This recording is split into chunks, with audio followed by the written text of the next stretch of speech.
freaky. Bro, tell them who you is, bro. What's going on, guys? My name is Garrett. I'm an engineer out of Baltimore. I got a studio recording Sosa for a while, but Instagram is GDA_productions_. And yeah. Okay. So, like, what's your job, like, as far as you working with Sosa? Like, what's your main thing? Like, what's your most important role?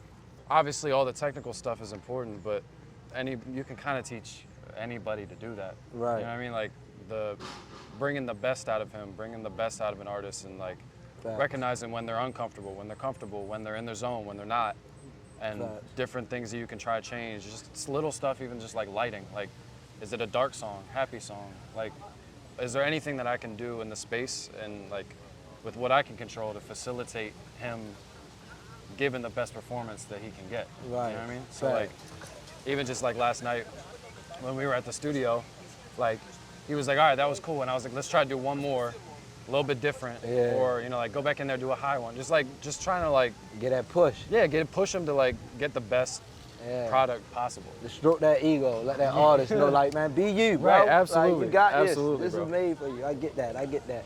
Yo, so like, if like, you know what I'm saying? Like, as far as Sosa, like, I'm sure you probably done work with a few other people or whatever, you know what I'm saying? Like, as far as Sosa, what makes him stand out?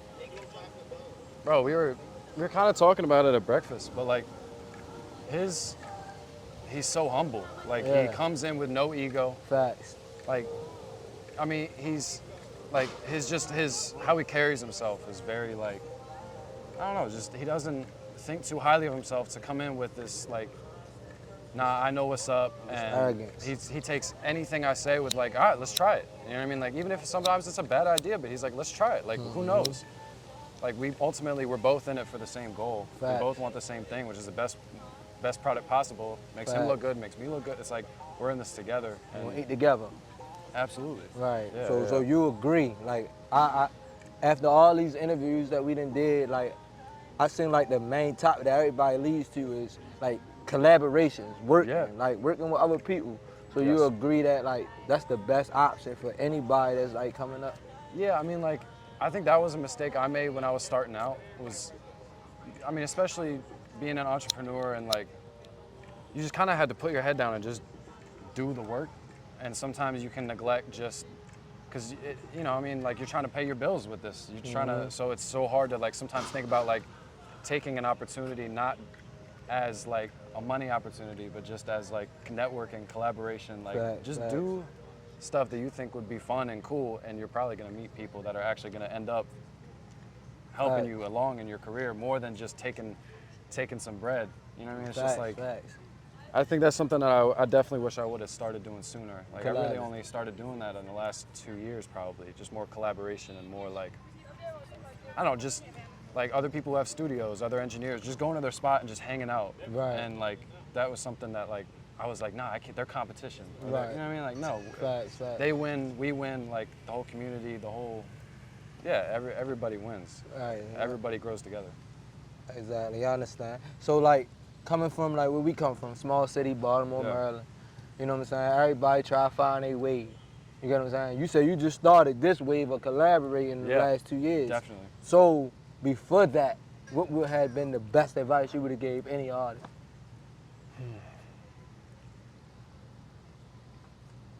I think just work with people that you would want to work with. Like, I don't know, it can't, especially now, because you can just reach out to pretty much anybody you can think of. Or Instagram, Twitter, whatever it is. It might just be your time. Just try and do stuff. Like, what would be somebody that you think would be fun to work with? Like, or somebody who's like just outside of, like, not on the same level as you, but maybe just out, you know, just above you in terms of their success.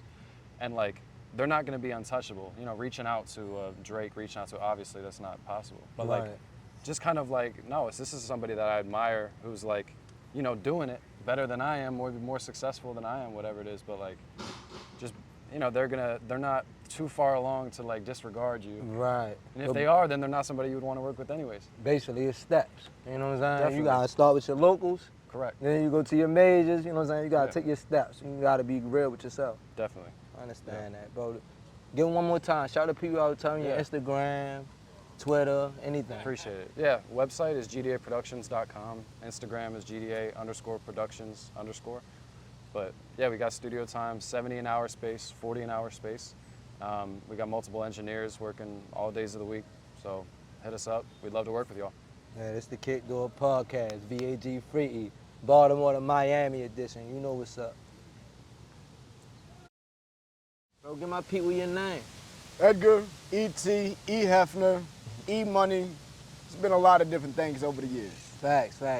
Bro, like, you know, we bring you on here, we here for Sosa, you know, we Miami, we getting it up, you feel me?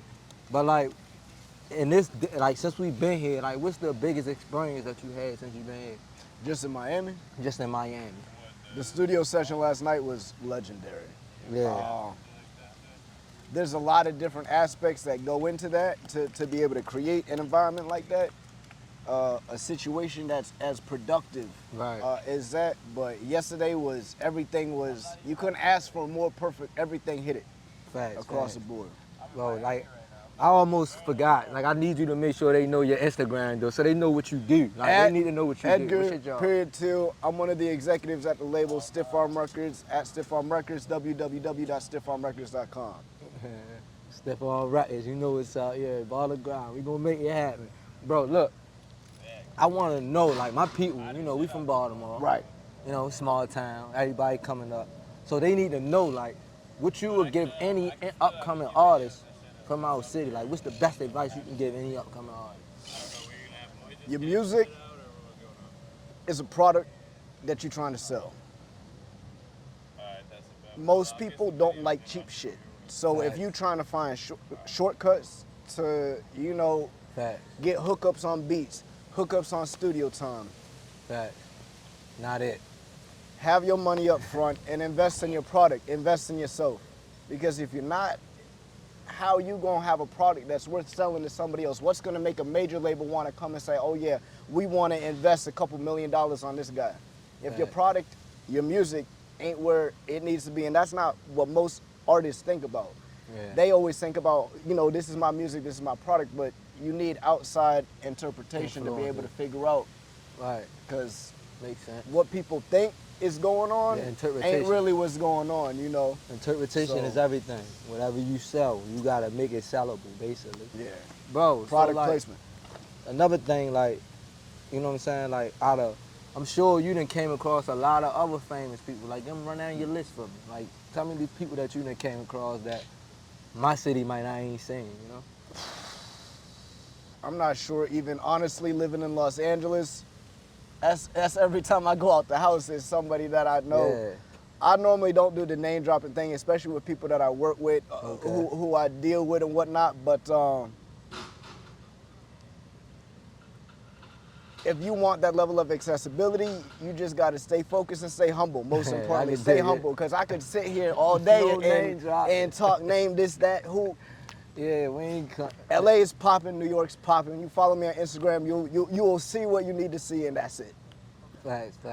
Leave the names out of it. I get that, you know. Bro, but look, this is the KickDoor podcast.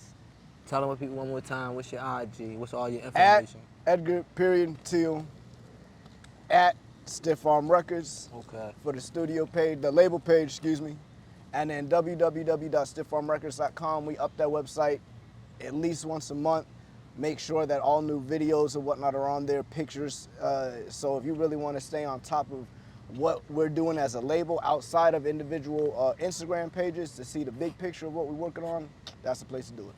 And it's the KickDoor podcast. I don't care if you a stripper, you a comic, you an artist, a producer. Holla at us. You from Baltimore. We gonna bring the light there. Yeah. If you're from the city, tap in with my boy. Tap in. Lord Sosa too. Tap his page too. Lord Sosa official. We out here. All day.